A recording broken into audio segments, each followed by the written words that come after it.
Good evening, good morning, good afternoon, everybody. Welcome back to Mafia Roundtable. This is Dominick Cicale. Everybody, please hit the subscribe button. Love the viewership. Subscriber counts going up as always. Thank you for the love and support.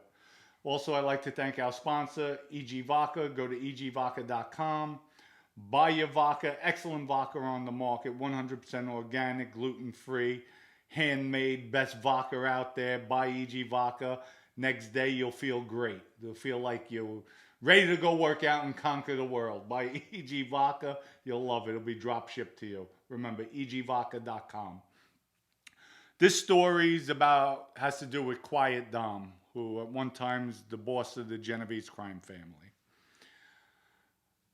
It's around 2003, 2004. I'm not exactly sure of the date, but I have a real estate office in the Bronx called Vintage Realty. And Vintage Realty is on the corner of Milltown Road. And I forgot the side street. It might be Milltown. I'm not even going to guess it. Anyway, it's a corner location. It was an old candy store. We renovated the whole place. Really, really nice. From having small windows, we put 10-foot windows, big panels of glass. Nice real estate office. And we had local guys in the neighborhood. I was partners with Vinny Basciano, his son Vincent Jr. He was my partner in the real estate office. We got a guy in the neighborhood, Alan Bolton actually, but not the singer. He had a real estate license, so we hung his license up there. He was working there. And then a friend of mine, Frank Nader, who's known as Monty, he ran the daily operations there. And he was actually the one who, Dom, let's do a real estate office. I have this guy with the license. So I did. We opened it up. And a great business. It was very successful at that time. But had the whole place renovated. Might have cost $125,000 to gut it out, remodel and everything. And if anybody knows on remodeling, the contractors, when they do come in, they're usually at the end of the day, after a few weeks goes by, you give them a punch list to come back. Punch list means whatever broken, whatever wasn't, I guess, made right in the place. They'll come, they'll fix it. And then, you hold back a little retainage instead of paying them all at once. And that's why they come back, so they could get their final payment. And at this time, I forgot the guy's name who did the work. There was a punch list, minor tile missing in the bathroom popped up. The toilet wasn't working, had to be readjusted. So nothing over the top, but I wasn't giving him his final payment. And I think it was maybe about $1,700. Wasn't much money. One day I'm sitting in the office, I'm in the back just hanging out, shooting the shit. So a guy comes in, never seen him before. And he looks over. Receptionist told him I was in the back. She comes in the back. I get up. How can I help you? So he says, can I see you? Can we step outside? Sure. I step outside. He says, Dom, you don't know me. My name is Nicholas Cirillo. My father sent me here. Your father? So he says, yeah, Dom. And once he said Dom, I knew. He said, can I speak with you? I said, absolutely, not a problem. At this time, I'm a captain in the crime family. So he doesn't know. I don't know if he knows it or doesn't know it. But I said, absolutely. So we take a walk up the block, off of the main street. We hit the side block. And I'm asking him, and actually there was like a crossing guard sign there because there was a school further on down the block. And he mentions to me, you owe my friend money who did the place in the store, or did the work for you in your real estate office. I'm like, I know what I own, but that's none of your business. And he's going on, well, you need to pay him, you need that. I said, listen, we're not going to go into it. You're not going to tell me what to do. Just have your friend come back, finish the punch list, and I'll pay him. Well, you're going to pay him. Listen, I gave you the courtesy. I'm speaking with you now because you said your father sent you. Obviously, your father didn't send you. I told you, have him come and I'll pay him. Fix everything, he'll get paid. Nicholas, well, I don't care. And starts getting loud. I said, whoa, whoa, whoa, whoa. Lower your fucking voice. Now I'm starting to get pissed at him. Lower your fucking voice. Again, I gave you a courtesy that you're even talking to me. Well, I don't give a shit. As soon as he said that, bam, I crack him. He went stumbling. As he's stumbling, he turns and he's running to the car. And he tells, there's a guy in the passenger seat, not the guy who did the work in the location. I hear him yelling, get the gun, get the gun, get the gun. As soon as I hear that, now I'm bolting for Nicholas. I'm heading right towards him. And Nicholas is yelling. By the time Nicholas gets to the driver's door and he's yelling, get the gun, get the gun, he opens up the door. I'm on top of him already. Grab the car door. As he leans in, I'm slamming the car door. So he has his legs on the outside of the door. So I have the car door, the side of the jamb of the car where you go in the ledge, and I'm ramming the door. I'm reaching and I start punching him, and I'm going to work on him, hitting him with the door. I mean, I'm going to work. This guy's not getting a gun. That's for sure. And if he does, I'm on top of him to grab it. With that, the guy inside, Dom, there's no gun in here. There's no gun in here. He was just yelling.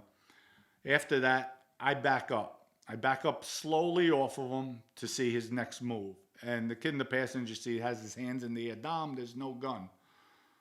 All of a sudden, I stop. Nicholas is bleeding. He's just whatever.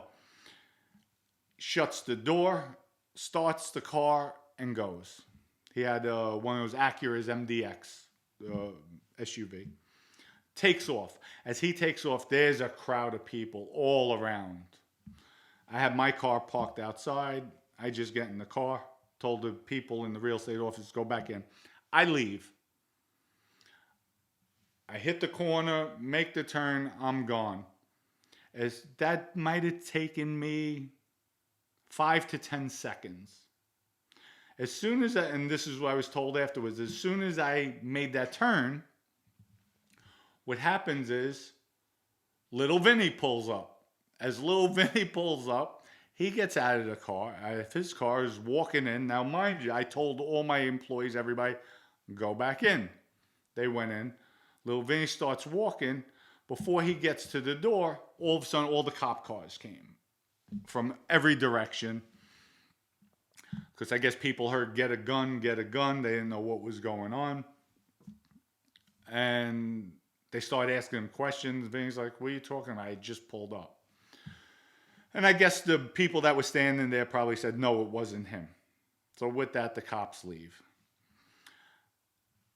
Might be about 20 minutes later, I'm getting a page from Vinny, from Michael Knows, 911, 911. So we go right to the location where, so we had codes. If he puts 911, the first code would be usually a time. So here's our system. We would put, if I want to meet you at 7 o'clock, I would put 700. Then there'd be a space. We'd do the dash. And then I'd put 12. 12 would mean we're meeting at Wilkerson Park. We're meeting by the highway. We're meeting at McDonald's. Predetermined location for that number. And then the last would be our code. So I might be 1730. So Vinny would see 1730. He knows that's Dominic. 1740 might be Bruno. So, and that's the way we would work it. So all of a sudden I see the code. I know he wants to see me. And it's like right away. I go meet him. He's like, Bo, what happened? What do you mean what happened? I'm laughing because he already knows. And I know he knows. What the fuck? You beat the shit out of Dom's son? Like, what went on? So I told him the story. He says, all right, they're just concerned. Robert Milano, who's a soldier with the Genovese, I guess they sent him. Dom told him, please go get this kid before my son gets clipped. because they knew with us, something happens, we act very, very quick. We don't wait. Just like with the Frank Santoro murder. Something happens, we're just reacting very quickly, especially with us if one of us are threatened in any way, shape, or form. That was the reputation we had. So Robert's there. Robert goes back with my family since they came over. My grandparents came over from Italy, and they're all from Harlem. So we go in there, and I told Vinny it was nothing. Like, the kid said he had a gun. Vinny, I'm not looking for him. I'm not, like, no harm, no foul. I didn't get hit. Like, he didn't do anything to me. I did what I had to do. It's no big deal. And plus, it's Dom's son. I would never do anything, really. Unless he did something to my kid, my wife, my mother. Then it's a different story. All bets are off. So Vinny says, all right, let's sit down. Sit down with Robert. So right away, Robert's like, Dom, you all right? I said, Robert, it's okay. There's no problem. I have no problem with the kid. I'm calling him a kid. He's a guy. Just tell me it's all right. No big deal. If I see him, he could shake my hand. No harm, no foul. But I just didn't like the way he was speaking to me. I cracked him. They say he had a gun. I'm going after him. He never pulled a gun on me. He didn't even have a gun. So he's like, do you mind if I call him here? I said, call him here. If it makes you feel better, call him here. So he called Nicholas. Nicholas came to where we were and came over, shook my hand. He said, Dominick, I'm sorry. I didn't realize your father was Donnie. And I hate to say this, but my father was a heroin addict, would sell heroin, use heroin. Nicholas, too, using heroin, drugs. So they would all hang out together. So he said, I didn't know that was your father. I'm so sorry. I said, listen, Nicholas, it's all right. No problem. With that, they all leave. Vinny and I are just going back and forth. I said, damn, over that little bullshit. Bo, they know we just don't play around. So I said, well, Vinny, I would have never put my hands on, but the kid really got disrespectful. He said, no, you did what you had to do. I understand that. Like, he should have never came at you like that. Then this story's for a much later time. All of a sudden in the newspapers, a week or two later, it's Father's Day morning.